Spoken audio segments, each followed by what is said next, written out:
Eight council state house जो 100 साल से भी पुराना बिल्डिंग है कोलकाता में, कोलकाता का हेरिटेज प्रॉपर्टी का पार्ट है। आरबीआई यानी रिजर्व बैंक ऑफ इंडिया का जब शुरुआत हुआ था तो इसी बिल्डिंग से हुआ था, जो कि आज आरबीआई म्यूजियम बन चुका है। पैसा से रिलेटेड बहुत सारा स्टोरी के पैसा का शुरुआत कहाँ से हुआ, पैसा कैसे इवॉल्व किया, बड़ा पैसा, छोटा पैसा एंड बहुत सारा कूल स्टोरीज इस वीडियो में है। तो चलते हैं आरबीआई कॉइन म्यूजियम। पहले यहाँ रिकॉर्डिंग अलाउड नहीं है तो मेरे वॉइस ओवर से ये काम चला लेना प्लीज इस वीडियो में। तो घुसते साथ ही तीन बहुत ही यूनिक चीज देखने को मिलता है। पहला, एक हॉलो बुद्धा का इमेज जो पुराने इंडियन नोट्स को टुकड़ा करके माथा में भरा गया है। दूसरा, एक ट्री जिसका भी डेकोरेशन पुराने इंडियन नोट्स को टुकड़ा करके डेकोरेट किया गया है। एंड थर्ड, एक बहुत ही जायंट पिलर जिसको पुराने 10 पैसा के सिक्के के कॉइन से सजाया गया है। एंड 1 रुपया का कॉइन के फॉर्म में जो गेट है उससे हम लोग फाइनली म्यूजियम के अंदर एंटर कर जाते हैं। तो यहाँ पहला सवाल आता है कि मनी का इन्वेंशन क्यों हुआ। पहले प्री हिस्टोरिक टाइम में आदमी सिंपल एक हंटर गैदरर था। बेसिक जो उसके सर्वाइवल के लिए जो एक्टिविटी था वो करता था और जिंदा रहता था। देन फिर टूल्स एंड वेपन्स डेवलप हुआ और आदमी सब चीज को सरप्लस में प्रोड्यूस करने लगा। तो ग्रेन्स का एक्सचेंज शुरू हुआ फॉर कैटल्स, फर्स, वेपन्स, ये सब चीज के लिए एक्सचेंज शुरू हुआ ग्रेन्स का। तो ग्रेन्स यानी धान एक फॉर्म ऑफ करेंसी बन गया था और इसी से बार्टर सिस्टम को शुरुआत हुआ पूरे दुनिया में। इसका एविडेंस हम लोग को 3000 BC यानी 3000 ईयर्स पहले हम लोग को मेसोपोटामिया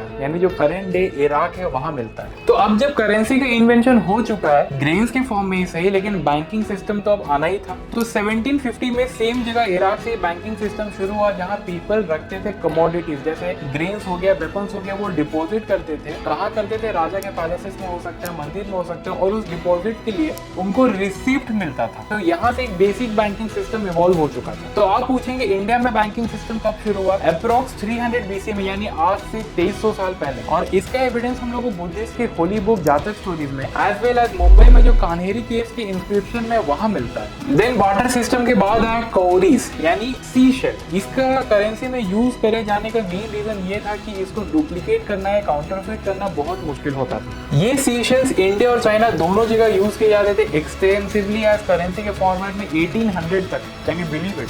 फिर इसके बाद टूल्स का शुरुआत हुआ करेंसी के फॉर्म में 1000 BC के अप्रॉक्स के आसपास, क्योंकि इस समय तक मेटल्स के टूल्स बनने लगे थे। मेटल्स का इंपॉर्टेंस बहुत बढ़ गया था। इंडिया में भी हड़प्पा सिविलाइजेशन एंड हो चुका था और वैदिक पीरियड, पोस्ट वैदिक पीरियड चल रहा था। तो आप समझ ही सकते हैं कि ब्रॉन्ज और आयरन और बाकी सब मेटल्स का हम लोग को भी काफी जानकारी हो चुका था। सो मेटल्स का इंपॉर्टेंस पूरा वर्ल्ड वाइड बहुत ज्यादा था इस समय। So tools in the form of currency जो यूज हो रहा है, इसका एविडेंस हम लोग को चाइना में मिलता था और लेटर इन द वीडियो में प्रूफ भी दिखाता हूँ, 1 मिनट। एंड फाइनली 600 BC के आसपास फाइनली इन्वेंट हुआ कॉइन्स। जी हाँ, टर्की में इलेक्ट्रम के फॉर्म में और इंडिया में इंडिया का पहला punch marked coins. Then finally invent हुआ जो हम लोग आज सब यूज कर रहे हैं, पेपर करेंसी, चाइना में 800 AD में, यानी आज से 800 साल पहले, क्योंकि चाइना ही वो कंट्री जहाँ पेपर का भी इन्वेंशन हुआ था। एंड अब फ्यूचर है डिजिटल करेंसी। तो ये था 3000 साल में मनी का एक broad analysis of evolution. Next सवाल ये है कि ये करेंसीज इतना इवॉल्व क्यों होते रहते हैं? क्योंकि हर करेंसी में कुछ ना कुछ प्रॉब्लम है जो नेक्स्ट करेंसी को इवॉल्व होने के लिए मजबूर करता है। एग्जाम्पल,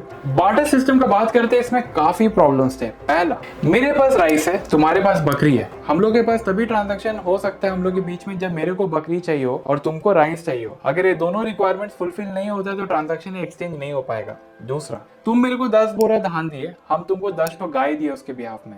मेरा जो 10 बोरा धान है वो एक रिक्शा में चले जाएगा, लेकिन क्या तुम्हारा 10 जो गाय है वो रिक्शा में जा पाएगा? तो एक ट्रांसपोर्टेशन बहुत बड़ा प्रॉब्लम था। तीसरा, ड्यूरेबिलिटी। मान लो मेरे को एक्सचेंज में 50 kg लोहा मिला, उसके बदले में तुमको हम 25 गाय दी। वो 25 गाय अगर 1 हफ्ता बाद बीमारी से मर जाती है तो तुम्हारा तो एक्सचेंज में प्योर लॉस हो गया, लेकिन मेरा लोहा तो नहीं जाएगा 25 दिन के अंदर। चौथा, डिविजिबिलिटी। एक हेल्दी काऊ के बदले हम कितना बकरा तुमको दे, ये कौन कैलकुलेट करेगा कि एक हेल्दी काऊ के बदले में कितना बकरा तुमको देना चाहिए?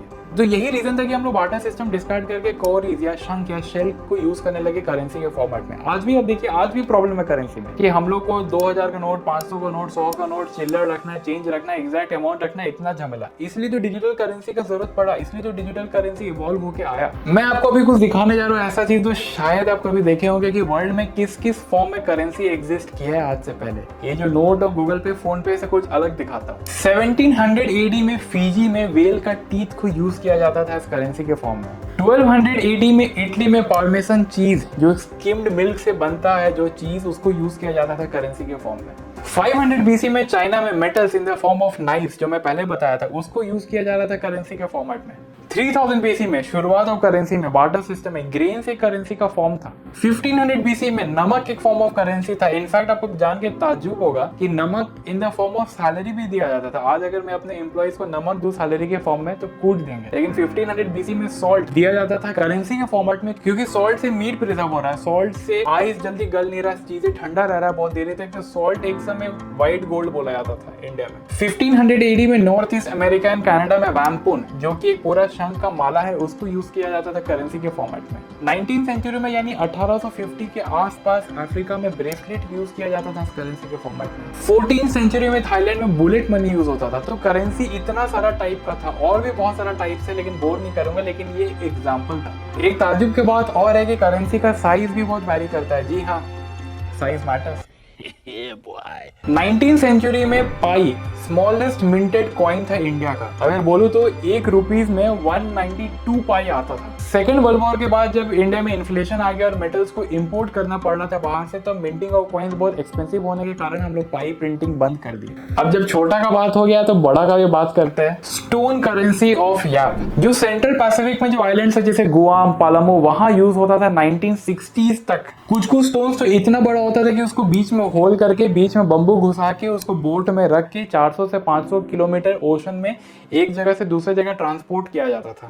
एक और सवाल फिर तुम लोग के दिमाग में तो आता ही होगा, मेरे दिमाग में तो काफी बार आता था पहले, कि हम लोग अंधाधुन करेंसी क्यों नहीं प्रिंट करते? प्रिंट ही तो करना है, छापो जो मर्जी छापो। नहीं, कोई भी कंट्री अपना गोल्ड रिजर्व, फॉरेक्स रिजर्व यानी फॉरेन करेंसी का जो रिजर्व है एंड गवर्नमेंट बॉन्ड्स को कंसिडर करके करेंसी प्रिंट करता है। अगर कोई भी कंट्री अंधाधुन अपना करेंसी प्रिंट करने लगे तब करेंसी का कोई वैल्यू नहीं रहेगा। आज जो हम लोग इंडिया में जो 60 रुपीज लीटर ले रहे हैं, अगर अंधाधुन करेंसी प्रिंट होने लगे तो वो 6000, 60,000 या 6 लाख रुपए लीटर भी जा सकता है। मैं मजाक नहीं कर रहा हूँ, ऐसा हाल फिलहाल के 100 ईयर्स में 2 कंट्री में 2 बार हुआ है। पहला जर्मनी 1922-1923 के समय। जर्मनी उस समय ऐसा हालत था कि स्ट्रीट में भरे सड़क में बाजार में व्हील बैरो से करेंसी को ट्रांसपोर्ट किया जाता था एक जगह से दूसरी जगह। और चोरी किस चीज का होता था पता है? व्हील बैरो का, क्योंकि नोट का कोई वैल्यू ही नहीं था उस समय जर्मनी में।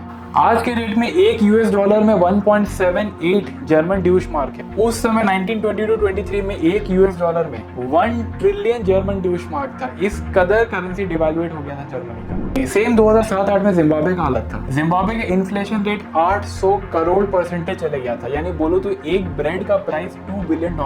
वहाँ एक टर्म भी इन्वेंट हुआ था उस समय, पॉवर्टी बिलियनेस। यहाँ इन्फ्लेशन रेट अगर इंडिया में 7 से 8% चले जाता तो बवाल मच जाता। सोचो वो दोनों कंट्री का अपने अपने समय क्या हालत हुआ होगा। फिर लास्टली हम लोग जो स्टैंडर्ड 12.5 kg का जो गोल्ड ब्लॉक होता है उसको उठाएं एंड फील किया कि औकात के बाहर का चीज कैसा होता है, एंड पारो और अपने वेट भी किए गोल्ड ब्लॉक के टर्म में। अगर ये ट्रैवल इन्फो वीडियो से कुछ भी मजा आया हो तो प्लीज वीडियो को लाइक मार के चैनल को सब्सक्राइब करके ही जाना। एंड नेक्स्ट लेवल मस्ती एंड फुल ऑन एंटरटेनमेंट के लिए मेरा जो दूसरा चैनल है वॉल्कम क्रेजी को जाके चेक कर लेना। निराश नहीं करूंगा।